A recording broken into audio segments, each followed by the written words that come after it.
किती भोगले तरी तिने शिकवले, किती सोसले किती भोगले तरी तिने शिकवले, स्त्री शिक्षणाचे धडे पुढे तिच्या साऱ्या लेकीने गिरवले, स्त्री शिक्षणाचे धडे पुढे तिच्या साऱ्या लेकीने गिरवले. नमस्कार, माझे नाव आकांक्षा अरविंद भुक्तर. आज 3 जानेवारी म्हणजेच सावित्रीबाई फुले यांचा जन्मदिवस.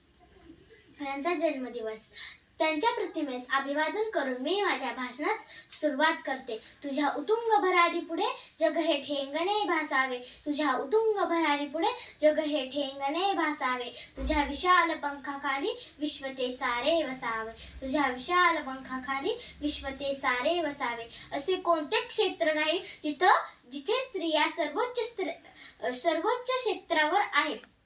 सर्व क्षेत्रावर स्त्रिया आहेतच याचे सर्व श्रेय जाते ते सावित्रीबाई फुले व ज्योतिबा फुले यांना. पूर्वीच्या काळात सर्व मुलींना शिकण्याचा अधिकार नव्हता. चूल आणि मूल एवढेच काम मुलींना दिले गेले होते. ही परंपरा मोडून काढण्यासाठी आणि मुलींना त्यांच्या शिक्षणाचा हक्क मिळवून देण्यासाठी सावित्रीबाई फुले व ज्योतिबा फुले यांनी इसवी सन 1848 मध्ये पुणे जिल्ह्यात मुलींसाठी पहिली शाळा स्थापन केली. ही पहिली महिला शाळा होती. सावित्रीबाई फुले स्वतः मुलींना शिकवण्यासाठी शाळेत जात असत, परंतु तेथील लोकांना ते आवडत नसल्यामुळे तेथील लोक सावित्रीबाई फुले यांना शेण, कचरा, चिखल फेकून मारत असत.